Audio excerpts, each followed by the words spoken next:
ಅದಕ್ಕೆ ಬೇಂದ್ರೆಯವರು ಹೇಳ್ತಾರೆ, ಮನುಷ್ಯರಾಗಲೇ ಕೊಟ್ಟಿದ್ವಿ ನಾವೆಲ್ಲರೂ ಕೂಡ. ಮನುಷ್ಯ ಅಂದರೆ ಏನು? ಪ್ರೀತಿ, ವಾತ್ಸಲ್ಯ. ಅದು ದೈವ ಗುಣ ಅಲ್ಲ, ಆ್ಯಕ್ಚುಲಿ ಅದು ಮನುಷ್ಯನ ಗುಣ. ಆದರೆ ನಾವು ಅದನ್ನು ಅನ್ಕೊಂಡ್ಬಿಟ್ಟಿದ್ವಿ ಅಂದರೆ ದೇವರು. ಅದು ಚಿತ್ತ ಶುದ್ಧಿ ಆದಷ್ಟು, ಮನಸ್ಸು ಶುದ್ಧಿ ಆದಷ್ಟು, ಮನಸ್ಸು ಮೇಲ್ಮುಖವಾಗಿ ಹೋಗ್ತಾ ಇದೆ ಅಂದರೆ ಅರ್ಥ ಅಂದರೆ ಕುಂಡಲಿನಿ ಜಾಗೃತಿಯಿಂದ ದೇವರ ದರ್ಶನ ಆಗುತ್ತಾ ಅಂತ ಹೇಳಿ. ಇದೇನಾ ದೇವರ ದರ್ಶನ? ಆದರೆ ನೀನಾಗಬೇಕು. ಅದಕ್ಕೆ ಏನು ಮಾಡ್ಬೇಕು ಹೇಳು? ಏನು ಮಾಡಿದ್ರೆ ಆದಷ್ಟು ಬೇಗ ನೀನಾಗ್ತೀನಿ. ಅದಕ್ಕೆ ಶಂಭು ಹೇಳ್ತಾನೆ, ಏನು ಮಾಡಬೇಡ, ನಿನ್ನ ಮನಸ್ಸನ್ನು ಇಲ್ಲ ನಿಲ್ಲಿಸು. ಸದ್ಗುರು ಶ್ರೀರಾಮ್ ಅವ್ರಿಗೆ ಈ ಪ್ರಶ್ನೆ ಇದು ಅಂದರೆ, ನೀವು ಈ ಹಾದಿನಲ್ಲಿ ಎಲ್ಲಿದ್ದೀರಾ? ನೀವು ಕುಂಡಲಿನಿ ಆಕ್ಟಿವೇಶನ್ ಇರ್ಬೋದು, ದೈವ ದರ್ಶನ ಇರ್ಬೋದು. ಇದನ್ನು ಹೇಳಿದ್ರೆ ನಮ್ಮನ್ನ ಮೇಲೆ ಹುಡ್ಕೊಂಡು ಬರ್ಬೋದು, ಅಥವಾ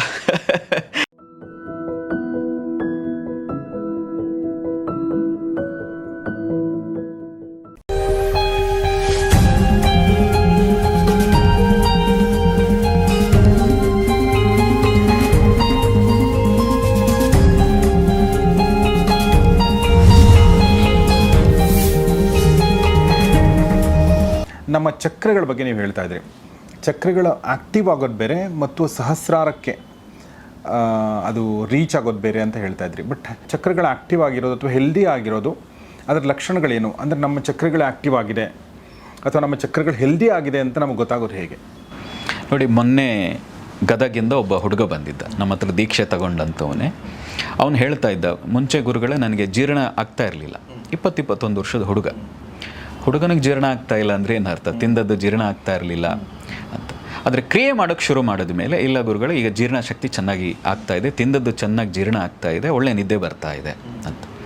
ಅದರ ಅರ್ಥ ಏನು ಅಂದರೆ, ಮಣಿಪುರ ಚಕ್ರ ಒಂದು ಮೊದಲು ಚೆನ್ನಾಗಿ ಕೆಲಸ ಮಾಡ್ತಾ ಇರಲಿಲ್ಲ, ಕೆಟ್ಟು ನಿಂತಿತ್ತು. ಯಾವಾಗ ಮಣಿಪುರ ಚಕ್ರ ಕೆಟ್ಟು ನಿಲ್ತೋ ಆಗ ಅಲ್ಲಿರುವಂಥ ಪ್ಯಾಂಕ್ರಿಯಾಸ್ ಇರ್ಬೋದು, ದೊಡ್ಡ ಕರುಳು, ಸಣ್ಣ ಕರುಳು, ಆಡ್ರಿನಲ್ ಏನೇನು ಇದೆ ಅದೆಲ್ಲ ಸರಿಯಾಗಿ ಕೆಲಸ ಮಾಡಲ್ಲ.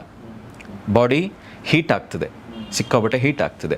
ಎರಡನೇದು, ಏಜ್ ಬೇಗ ಆಗ್ತದೆ ಕೆಟ್ಟು ನಿಂತರೆ, ಅಥವಾ ಸಿಕ್ಕಾಬಟ್ಟೆ ಹೆಚ್ಚು ಕೆಲಸ ಮಾಡಿದಾಗಲೂ ಏಜ್ ಬೇಗ ಆಗ್ತದೆ. 40 ವರ್ಷದವನು 60 ವರ್ಷದವನ ಥರ ಕಾಣಿಸ್ತಾನೆ. ಅದೇ ಮಣಿಪುರ ಚಕ್ರ ಚೆನ್ನಾಗಿ ಕೆಲಸ ಮಾಡೋಕ್ಕೆ ಶುರು ಮಾಡಿದರೆ, ಮಧ್ಯಮ ಮಾರ್ಗದಲ್ಲಿ ಕೆಲಸ ಮಾಡೋಕ್ಕೆ ಶುರು ಮಾಡಿದರೆ ಜೀರ್ಣಶಕ್ತಿ ಚೆನ್ನಾಗಾಗ್ತದೆ, ಶುಗರ್ ಬರಲ್ಲ, ಪ್ಯಾಂಕ್ರಿಯಾಸ್ ಚೆನ್ನಾಗಿ ಕೆಲಸ ಮಾಡ್ತದೆ, ಇನ್ಸುಲಿನ್ ಚೆನ್ನಾಗಿ ಬಿಡುಗಡೆ ಆಗ್ತದೆ. ನಾವು ಉದಾಹರಣೆಗೆ ಹೇಳ್ತಾ ಇದ್ದೀನಿ. ಮಣಿಪುರ ಒಂದು ಆ್ಯಕ್ಟಿವ್ ಆದಾಗ ದೇಹದಲ್ಲಿ ಆರೋಗ್ಯ ಮತ್ತು ಇಚ್ಛಾಶಕ್ತಿ, ಮಾನಸಿಕ ಶಕ್ತಿ ಕೂಡ ಹೆಚ್ಚಾಗ್ತದೆ. ಇದೇ ಲಕ್ಷಣ. ಹಾಗೆ ವಿಶೇಷವಾಗಿ ಅನಾಹತ ಅಂತ ಒಂದು ಚಕ್ರ ಇದೆ, 2 ಹೃದಯಗಳ ನಡುವೆ. ಸ್ಪಿರಿಚುವಲ್ ಹಾರ್ಟ್ ಅಂತ ಕರಿತೀವಿ ಅದನ್ನು. ಇದು ಫಿಸಿಕಲ್ ಹಾರ್ಟ್, ದೈಹಿಕವಾಗಿ ಒಂದು ಹಾರ್ಟ್ ಇದೆ, ಅದೇ ರೀತಿ ಆಧ್ಯಾತ್ಮಿಕವಾಗಿ ಒಂದು ಹೃದಯ ಇದೆ. ಅದನ್ನು ಅನಾಹತ ಮೀನ್ಸ್ ಹೃದಯ ಅಂತಾನೆ, ಸಂಸ್ಕೃತದಲ್ಲಿ ಅದನ್ನು ಅನಾಹತ ಅಂತ ಕರಿತೀವಿ. ಅನಾಹತ ಅಂದರೆ ಅರ್ಥ, ಈಗ ಇದು ಹೀಗೆ ಬಡಿದ್ವಲ್ಲ, ಇದು ಅಹತನಾದ ಅಂತ. ಒಂದಕ್ಕೊಂದು ಟಚ್ ಆಗಿ ಬರುವಂಥ ಶಬ್ದಕ್ಕೆ ಅಹತನಾದ.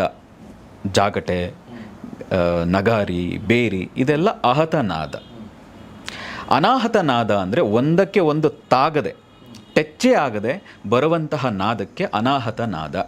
ಈಗ ಸೂರ್ಯನಿಗೆ ಸ್ವಯಂ ಪ್ರಕಾಶ ಅಂತ ಕರಿತೀವಿ.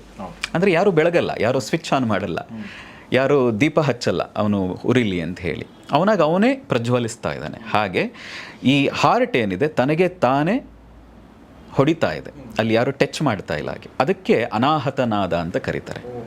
ಆ ಅನಾಹತ ಚಕ್ರ ಆಕ್ಟಿವ್ ಆದಾಗ ಜಗತ್ತಿನಲ್ಲಿ ಎಲ್ಲಿ ಏನೇ ನಡೆದ್ರೂ ನಿಮಗೆ ಒಂದು ಕರುಣೆ ಬರ್ತದೆ. ಅನ್ಕಂಡೀಷನಲ್ ಆಗಿ ಪ್ರೀತಿಸ್ತೀರಿ, ಮತ್ತು ನಿಮ್ಮ ಕಡೆಗೂ ಕೂಡ ಅದೇ ರೀತಿಯ ವಾತ್ಸಲ್ಯ, ಪ್ರೀತಿ ಪೂರ್ವಕವಾದ ಜನಗಳೇ ನಿಮ್ಮ ಹತ್ರಕ್ಕೆ ಅಟ್ರಾಕ್ಟ್ ಆಗ್ತಾರೆ. ದಟ್ ಮೀನ್ಸ್ ಅನಾಹತ ಚಕ್ರ ಆಕ್ಟಿವ್ ಆಗಿದೆ. ಬಟ್ ಇಂಥ ವ್ಯಕ್ತಿಗಳನ್ನ ನೋಡಿದ್ದೀನಿ, ಅವ್ರಿಗೆ ಗೊತ್ತಿಲ್ಲ ಅದು ಚಕ್ರ ಆಕ್ಟಿವ್ ಆಗಿದೆ, ಗೊತ್ತಾಗೋದೇ ಇಲ್ಲ. ಅವರೆಷ್ಟು ಪ್ರೀತಿ ಮಾಡ್ತಾರೆ ಅಂತ. ನಮ್ಮನೆಯಲ್ಲೇ ಇದ್ದಾರೆ, ನಾನು ಹೇಳಬೇಕು ಅಂತಂದರೆ, ಅವರು ಏನೇ ಚಿಕ್ಕದು ಯಾರಿಗೋ ಏನೋ ಆದರೂ ಕೂಡ ಅವರು ಕರುಣೆ ವಸ್ತ್ರ ಮನಸ್ಸಲ್ಲಿ. ಒಂದು ಪ್ರಾಣಿಗಳಿಗೆ ಏನಾದರೂ ಆದರೂ ಕೂಡ ಶಿ ಫೀಲ್ಸ್ ದಟ್. ಸೊ ಆಮೇಲೆ ಅವ್ರಿಗೆಲ್ಲರೂ ಅವ್ರನ್ನ ಅದೇ ಥರ ನೋಡ್ಕೋತಾರೆ ಕೂಡ. ಸೊ ಇದು ಅನಾಹತ ಚಕ್ರ ಆಕ್ಟಿವ್ ಆಗಿರೋ ಲಕ್ಷಣ. ಅದು ಏನಂದರೆ, ಸ್ವಾಮಿ ಶಿವಾನಂದರು ಹೇಳ್ತಾರೆ, ಋಷಿಕೇಶದ ಸ್ವಾಮಿ ಶಿವಾನಂದರು, ನಿನ್ನ ಮನಸ್ಸು ಎಷ್ಟು ಶುದ್ಧಿ ಆಗ್ತದೋ ಅಂದರೆ ಅರ್ಥ ಅಷ್ಟು ಎತ್ತರಕ್ಕೆ ಹೋಗ್ತಿ. ಏನಂದರೆ ತಂತ್ರದಲ್ಲಿ 3 ಭಾವಗಳನ್ನು ಹೇಳ್ತಾರೆ, ಪಶುಭಾವ, ಮನುಷ್ಯ ಭಾವ ಮತ್ತು ದೈವ ಭಾವ. ಪಶುಭಾವ ಅಂದ್ರೇನು?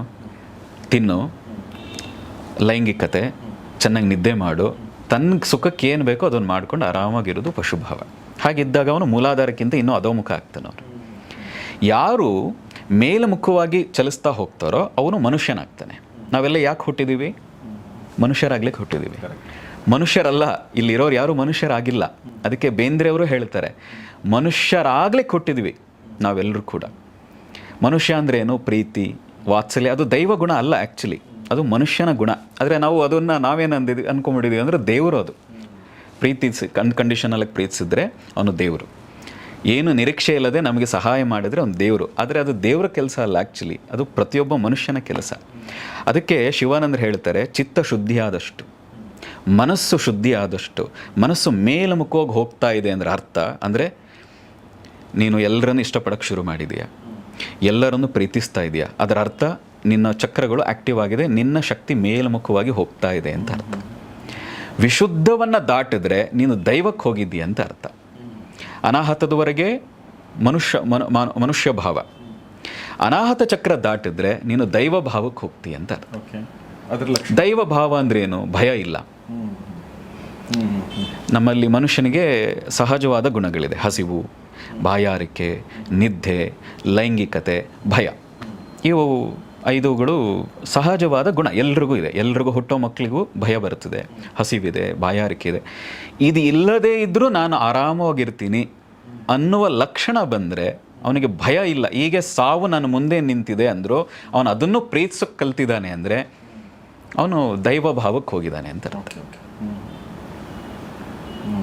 ಮತ್ತು ಅವನಲ್ಲಿ ಎಷ್ಟು ಪ್ರಖರವಾದ ಇಚ್ಛಾಶಕ್ತಿ ಇರ್ತದೆ ಅಂದರೆ, ವಿಶೇಷವಾಗಿ ಆಜ್ಞಾಚಕ್ರಕ್ಕೆ ಅವನ ಮನಸ್ಸು ನಿಂತಾಗ ತನಗೇನು ಬೇಕು ಅಂದ್ಕೊಳ್ತಾನೆ ಅದಾಗ್ತದೆ. ಬೇರೆಯವರಿಗೆ ಒಳ್ಳೆಯದಾಗಲಿ ಅಂತ ಪ್ರಾರ್ಥನೆ ಮಾಡಿದರೆ, ಅವನು ಅರಸಿದ್ರೆ, ಆಶೀರ್ವಾದ ಮಾಡಿದರೆ ಅವ್ರ ಜೀವನದಲ್ಲಿ ಅದಾಗ್ತದೆ. ಅದು ಆಜ್ಞಾಚಕ್ರದ ತಾಕತ್ತು. ಅದಕ್ಕೆ ಅದನ್ನು ಗುರುಚಕ್ರ ಅಂತ ಕೂಡ ಕರೀತಾರೆ. ಅದನ್ನು ಪ್ರಯಾಗರಾಜ ಅಂತ ಕರೀತಾರೆ. ಅಂದರೆ ನಮ್ಮ ಪ್ರಯಾಗರಾಜ ಇರುವಂಥದ್ದು ಕಾಶಿಯಿಂದ ಮುಂದೆ ಇದೆಯಲ್ಲ, ಉತ್ತರ ಪ್ರದೇಶದಲ್ಲಿದೆ, ತ್ರಿವೇಣಿ ಸಂಗಮ. ಈ ಎಲ್ಲದರ ತ್ರಿವೇಣಿ ಸಂಗಮ ಯಾವುದು ಅಂದರೆ ಆಜ್ಞಾಚಕ್ರ, ಬುರುಕುಟಿ, ಗುರುಸ್ಥಾನ ಅಂತ ಹೇಳ್ತಾರೆ. ಅಥವಾ ಅದನ್ನು ದಿವ್ಯ ದೃಷ್ಟಿ, ಶಿವನ 3ನೇ ಕಣ್ಣು ಅಂತ ಏನು ಹೇಳ್ತಾರೆ, ಹಾಗೆ ಕರೀತಾರೆ. ಅದು ಆ್ಯಕ್ಟಿವ್ ಆದಾಗ ಅವನಲ್ಲಿ ಇಚ್ಛಾಶಕ್ತಿ ಇನ್ನೂ ಪ್ರಕಾರ ಆಗ್ತದೆ, ಬೇರೆಯವರಿಗೆ ಕೊಡುವಷ್ಟು ಇಚ್ಛಾಶಕ್ತಿ ಪ್ರಕಾರ ಆಗ್ತದೆ. ಮತ್ತು ಏನು ಅಂದ್ಕೊಳ್ತಾನೆ ಅದು ಜೀವನದಲ್ಲಿ ಘಟಿಸ್ತದೆ. ಸಾಧನೆಯ ಉನ್ನತವಾದ ಸಾಧನಾ ಭಾವ. ಕೇಳೋಕ್ಕೆ ತುಂಬ ಚೆನ್ನಾಗಿದೆ. ಇದು ಏನಂದರೆ, ಇನ್ನೂ ಹೇಳೋದಿದ್ದರೆ, ಕುಂಡಲಿನಿ ಕೆಳಗಿದ್ದರೆ ದ್ವೈತ, ಕುಂಡಲಿನಿ ಶಕ್ತಿ ಆಜ್ಞಾಚಕ್ರಕ್ಕೆ ಬಂದರೆ ಅದ್ವೈತ. ಒಂದೇ. ಶಿವ ಹೇಳ್ತಾನೆ, ಘೇರಂಡ ಸಂಹಿತೆಯಲ್ಲಿ ಹೇಳ್ತಾನೆ ಶಿವ, ಶಾಂಭವಿಗೆ ಹೇಳ್ತಾನೆ. ಶಂಭು, ಶಿವಾಂಶ ಶಂಭು, ಪಾರ್ವತಿ ಅಂಶವಾದಂಥ ಶಾಂಭವಿಗೆ ಹೇಳ್ತಾನೆ. ಶಾಂಭವಿ ಕೇಳ್ತಾಳೆ, ನೀನು ನಾನು ಆಗಬೇಕು. ಎಲ್ಲ ಹೇಳ್ತಾ ಹೋಗ್ತಾನೆ, ಧ್ಯಾನ ಮಾಡೋದು ಹೇಗೆ, ಏನೇನು ಸಾಧನೆ ಮಾಡಬೇಕು ಎಲ್ಲ ಹೇಳಬೇಕಾದ್ರೆ ಇದೆಲ್ಲ ಸರಿ, ಆದರೆ ನೀನಾಗಬೇಕು. ಅದಕ್ಕೆ ಏನು ಮಾಡ್ಬೇಕು ಹೇಳು, ಏನು ಮಾಡಿದ್ರೆ ಆದಷ್ಟು ಬೇಗ ನಾನು ನೀನಾಗ್ತೀನಿ. ಅದಕ್ಕೆ ಶಂಭು ಹೇಳ್ತಾನೆ, ಏನು ಮಾಡಬೇಡ, ನಿನ್ನ ಮನಸ್ಸನ್ನು ಇಲ್ಲ ನಿಲ್ಲಿಸು, ಅಲ್ಲಿ ನೋಡ್ತಾ ಇರು. ಅಲ್ಲಿ ನೋಡ್ತಾ ಇದ್ದರೆ ನಾನು ನೀನು ಅನ್ನೋದು ಬಿಟ್ಟು ಪೂರ್ಣವಾಗಿ ನೀನು ನಾನಾಗಿ ಹೋಗ್ಬಿಟ್ಟಿರ್ತೀಯ. ಆ ಸ್ಥಾನ ಯಾವುದು ಅಂದರೆ ಆಜ್ಞಾಚಕ್ರ ಅಂತ ಹೇಳ್ತಾರೆ. ಅದನ್ನೇ ಶಾಂಭವಿ ಮುದ್ರೆ ಅಂತ ಹೇಳುವಂಥದ್ದು. ಗುರು ಮೂಲಕ, ದೀಕ್ಷಾ ಮೂಲಕ ಆ ಶಾಂಭವಿ ಮುದ್ರೆಯನ್ನು ಯಾರು ಪಡೆದು ಸಾಧನೆ ಮಾಡ್ತಾರೆ, ಒಂದು ದಿನ ಅವರು ಹಾಕ್ತಾರೆ, ಅವರು ದೈವ ಭಾವಕ್ಕೆ ಹೋಗ್ತಾರೆ, ಶಿವ ತತ್ವವೇ ಅವರಾಗ್ತಾರೆ. ದೇವರಾಗೋದು ಅಂದ್ರೆ ಅರ್ಥ ಯಾವುದೋ ಲೋಕದಲ್ಲಿ ಇರೋದು ಅಂತಲ್ಲ, ಇಲ್ಲಿದ್ದೇ ಆ ರೀತಿಯ ಆ ತತ್ವವನ್ನು ನಹುಷ ಹೇಗೆ ಪಡೆದ್ರು, ಪ್ರಹ್ಲಾದ ಹೇಗೆ ಪಡೆದ್ರು, ಆ ತತ್ವವನ್ನು, ಆ ದೈವತ್ವವನ್ನು ಜಾಗೃತಿ ಮಾಡಿಕೊಂಡು ಆ ಸ್ಥಿತಿಗೆ ಹೋಗುವಂಥದ್ದು. ಅದು ಎಲ್ರಿಗೂ ಸಾಧ್ಯ. ಇಲ್ಲೊಂದು ಪ್ರಶ್ನೆ ಇತ್ತು ಆ್ಯಕ್ಚುಲಿ, ಕುಂಡಲಿನಿ ಜಾಗೃತಿಯಿಂದ ದೇವರ ದರ್ಶನ ಆಗುತ್ತಾ ಅಂತ ಹೇಳಿ. ಇದೇನಾ ದೇವರ ದರ್ಶನ ಅಂದರೆ? ಇದು ಒಂದಿದೆ, ರಾಮಕೃಷ್ಣರು ಅದನ್ನು ಹೇಳ್ತಾರೆ, ಕುಂಡಲಿನಿ ಜಾಗೃತಿ ಆಗದೆ ದೈವ ಸಾಕ್ಷಾತ್ಕಾರ ಸಾಧ್ಯ ಇಲ್ಲ, ದೇವರನ್ನು ನೋಡ್ಲಿಕ್ಕೆ ಸಾಧ್ಯ ಇಲ್ಲ. ಒಂದು ಅರ್ಥ. ಎರಡನೇ ಅರ್ಥ, ಇಲ್ಲಿಗೆ ಬಂದಾಗ ಆ ದರ್ಶನ ಕೂಡ ಆಗ್ತದೆ, ಸಾಕಷ್ಟು ಋಷಿಗಳ ದರ್ಶನ ಆಗ್ತದೆ. ಇದು ಹೇಳಿದಾಗ ಅತಿಶಯೋಕ್ತಿ ಅಂತ ತುಂಬ ಸರಿ ಅನಿಸ್ಬೋದು, ಅದು ಸಾಧನೆ ಮಾಡಿದವ್ರಿಗೆ ಗೊತ್ತಿರುತ್ತೆ ಅದು ಏನು ಅಂತ. ಅದು ಏನು ನಂಬದೇ ಇದ್ದರೂ ನಿಮ್ಮ ಜೀವನದಲ್ಲಂತೂ ಉನ್ನತವಾದಂಥ ದರ್ಶನಗಳನ್ನಂತೂ ನೋಡ್ತೀರಿ. ಆದರೆ ಆಜ್ಞಾಚಕ್ರಕ್ಕೆ ಬಂದಾಗ ದೈವದ ದರ್ಶನ ಆಗ್ತದೆ, ಮಹರ್ಷಿಗಳ ದರ್ಶನ ಆಗ್ತದೆ, ಮಾರ್ಗದರ್ಶನ ಕೂಡ ಸಿಗ್ತದೆ. ಸದ್ಗುರು ಶ್ರೀರಾಮ್ ಅವ್ರಿಗೆ ಈ ಪ್ರಶ್ನೆ ಇದು ಅಂದರೆ, ನೀವು ಈ ಹಾದಿನಲ್ಲಿ ಎಲ್ಲಿದ್ದೀರಾ? ನೀವು ಕುಂಡಲಿನಿ ಆಕ್ಟಿವೇಶನ್ ಇರ್ಬೋದು, ದೈವ ದರ್ಶನ ಇರ್ಬೋದು. ಇದನ್ನು ಹೇಳಿದ್ರೆ ನಮ್ಮನ್ನ ಮೇಲೆ ಹುಡ್ಕೊಂಡು ಬರ್ಬೋದು ಅಥವಾ ಅತಿಶಯೋಕ್ತಿ ಅನಿಸ್ಬೋದು. ನಾನು ಸೂಕ್ಷ್ಮ ಭಾಗದಲ್ಲಿ ಆ ಎನರ್ಜಿಗಳನ್ನು ನೋಡಿದ್ದೀನಿ. ಇದನ್ನು 100ಕ್ಕೆ 100 ವಿಶ್ವಾಸದಿಂದ ಹೇಳ್ತೀನಿ. 3 ಬಾರಿ ನಾನು ಮಾತಾಡಿದ್ದೀನಿ. ಯಾರ ಜೊತೆಗೆ? ಒಮ್ಮೆ ಅಗ್ನಿ ಜೊತೆ ಮಾತಾಡಿದ್ದೀನಿ, 2ನೇ ಬಾರಿ ಸೂರ್ಯನ ಜೊತೆ ಮಾತಾಡಿದ್ದೀನಿ, 2 ಬಾರಿ ಸೂರ್ಯನ ಜೊತೆ. ಅಂದರೆ ನನಗೆ ಅನುಮಾನ ಇದ್ದಾಗ, ಧ್ಯಾನದಲ್ಲಿದ್ದಾಗ ಪ್ರತ್ಯಕ್ಷವಾಗಿ ನನಗೆ ಗುರು ಇಲ್ಲ, ಸೂಕ್ಷ್ಮ ರೂಪದಲ್ಲಿ ನಾನು ಗುರು ಅಂತ ಒಬ್ಬರನ್ನು ಸ್ವೀಕಾರ ಮಾಡಿದ್ದೀನಿ. ಆದರೆ ಸಾಧನೆ ಮಾಡಬೇಕಾದ್ರೆ ಕೆಲವು ಅನುಮಾನಗಳು ಬರ್ತವೆ. ಅಯ್ಯೋ ನಾನು ಸರಿ ಇದೀನಾ, ಏನೋ ನಡೀತಾ ಇದ್ದೀನಿ, ಹಿಂದೆ ಮುಂದೆ ಗೊತ್ತಿಲ್ಲ, ಏನೋ ಆಗ್ತಾ ಇದೆ ಅಂತ. ಹಾಗಾದಾಗೆಲ್ಲ ಈ ರೀತಿಯಾಗಿ ಒಂದು ಧ್ವನಿ ಕೇಳಿಸಿ, ಇಲ್ಲ ಹೀಗೆ ಸಾಧನೆ ಏನು ಮಾಡ್ತಾ ಇದೆಯಾ, ಸಾಧನ ಮಾರ್ಗ ಸರಿ ಇದೆ, ಹಾಗೆ ಮುಂದುವರಿ ಅಂತ ಒಮ್ಮೆ ಅಗ್ನಿಯಿಂದ, ಆ ರೀತಿ 1-2 ಬಾರಿ ಸೂರ್ಯನಿಂದ. ಅದನ್ನು ನಾನು ಹೇಳೋದು ಸರಿ ಹೋಗಲ್ಲ. ಇದು ಆಗಿದೆ. ಮತ್ತು ಇದನ್ನು ನಾನು ಪ್ರಶ್ನೆ ಮಾಡ್ಕೊಂಡಿದ್ದೀನಿ, ನಾನು ಭ್ರಮೇನಲ್ಲಿ ಏನಾದರೂ ಈ ಥರ ಆಗ್ತಾ ಇದೆಯಾ ಅನ್ನೋ ರೀತಿಯಲ್ಲಿ ನನ್ನನ್ನು ನಾನು ಪರೀಕ್ಷೆ ಮಾಡಿದ್ದೀನಿ. ಹಾಗೆ ಪರೀಕ್ಷೆ ಎಷ್ಟೋ ತಿಂಗಳು ಮಾಡಿದ ಮೇಲೆ ನಾನು ಕನ್ಫರ್ಮ್ ಆಗಿದೆ, ಇಲ್ಲ. ಯಾಕೆಂದರೆ ಆ ಧ್ವನಿ ನಾನು ಇನ್ನೆಲ್ಲೂ ಕೇಳಿಲ್ಲ, ಇದುವತ್ತಿಗೂ ಕೇಳಿಲ್ಲ. ಆ ಸಮಯದಲ್ಲಿ ಬಿಟ್ಟರೆ ಇನ್ಯಾವಾಗಲೂ ಕೇಳಿಲ್ಲ. ಹಾಗಾಗಿ ನನಗೆ ಪೂರ್ಣ ಭರವಸೆ ಇದೆ. ನಾನು ಅವರುಗಳ ಜೊತೆ ಮಾತಾಡಿದ್ದೀನಿ. ನಾನು ಮಾತಾಡಿಲ್ಲ, ಅಂದರೆ ಅವ್ರು ಹೇಳಿದ್ದಾರೆ. ನಾನೇನು ಕ್ವಶನ್ ನಮ್ಮ ಮನಸ್ಸಲ್ಲಿ ಕೇಳ್ಕೊಳ್ತಾ ಇದ್ದೆ, ಅವರು ಅದನ್ನು ಹೇಳಿದ್ದಾರೆ. ಮುಂದೇನೂ ಆಗ್ಬೋದಾ ಆ ಥರ? ಖಂಡಿತ ಆಗ್ತದೆ, ನನಗೆ ಭರವಸೆ ಇದೆ. ನೀವು ಸೂಕ್ಷ್ಮ ಶರೀರದ ಗುರುಗಳ ಬಗ್ಗೆ ಹೇಳ್ತಾರೆ, ಸೂಕ್ಷ್ಮ ಶರೀರದಲ್ಲಿದ್ದಾರೆ, ಅದು ಏನು ಹಂಗಂದರೆ? ಅಂದರೆ ನಮ್ಮಲ್ಲಿ 3 ರೀತಿಯ ಶರೀರಗಳಿದೆ. ಸ್ಥೂಲ, ಸೂಕ್ಷ್ಮ, ಕಾರಣ ಅಂತ 3 ಶರೀರಗಳಿದೆ. ಸ್ಥೂಲ ಅಂದರೆ ಈಗ ಕಾಣಿಸ್ತಾ ಇರುವಂಥ ಫಿಸಿಕಲ್ 5 ಎಲಿಮೆಂಟ್ಸಿಂದ ಆಗಿರುವಂಥ ಈ ಫಿಸಿಕಲ್ ಬಾಡಿ. ಸೂಕ್ಷ್ಮ ಶರೀರ ಅಂತ ಹೇಳಿದ್ರೆ ಈ ಸ್ಥೂಲ ಶರೀರ ಇರಲ್ಲ ಅವ್ರಿಗೆ, ಮನಸ್ಸು ಅಂತ ಏನು ಕರಿತೀವಿ, ಯೋಗದಲ್ಲಿ ಮನಸ್ಸನ್ನೇ ಸೂಕ್ಷ್ಮ ಶರೀರ ಅಂತ ಕರಿತೀವಿ. ಇನ್ನೊಂದು ಕಾರಣ ಶರೀರ, ಅವರು ಯಾವ ಲೋಕಕ್ಕೆ ನಂತರದಲ್ಲಿ ಹೋಗಬೇಕು ಅಂತ ಭಾವಿಸಿ ಕರ್ಕೊಂಡು ಹೋಗುವಂಥದ್ದು. ಆತ್ಮ ಏನು ಕೆಲಸ ಮಾಡಲ್ಲ, ನಿಮ್ಗೆ ಗೊತ್ತಿರ್ಬೋದು. ಆತ್ಮ ಅವಿನಾಶಿ, ಕತ್ತರಿಸೋಕ್ಕಾಗಲ್ಲ, ಸುಡೋಕ್ಕಾಗಲ್ಲ, ಈ ಥರ ಎಲ್ಲ ಕೇಳಿದ್ದೀವಿ. ಸ್ವಯಂವಾಗಿ ಅದಕ್ಕೇನು ಕೆಲಸ ಮಾಡಲಿಕ್ಕಾಗಲ್ಲ. ಅದು ಜಸ್ಟ್ ತಟಸ್ಥವಾಗಿ ಒಂದು ಬ್ಯಾಟ್ರಿ ಹಾಕಿದಾಗ ಇರ್ತದೆ. ಆದರೆ ಸೂಕ್ಷ್ಮ ಶರೀರ, ಕಾರಣ ಶರೀರ, ಸ್ಥೂಲ ಶರೀರಗಳು ಕೆಲಸ ಮಾಡ್ತವೆ. ಸೂಕ್ಷ್ಮ ಶರೀರ ಯಾರು ಸಾಧನೆ ಮಾಡಿರ್ತಾರೆ, ಆ ಸೂಕ್ಷ್ಮ ಶರೀರವನ್ನು ಬಲಿಷ್ಠ ಮಾಡಿಕೊಂಡಿರ್ತಾರೆ, ಅವರು ಈ ಸ್ಥೂಲ ಶರೀರದಲ್ಲಿ ಇದ್ದಾಗಲೂ ಬೇರೆ ಲೋಕಗಳು ಅಥವಾ ಬೇರೆ ಜಾಗಗಳಿಗೆ ಅವರು ಟ್ರಾವೆಲ್ ಮಾಡಬಹುದು. ಏನು ಆಸ್ಟ್ರಲ್ ಟ್ರಾವೆಲ್ ಅಂತ ಏನು ಕರೀತಾರೆ, ಆ ರೀತಿ ಮಾಡ್ಬೋದು.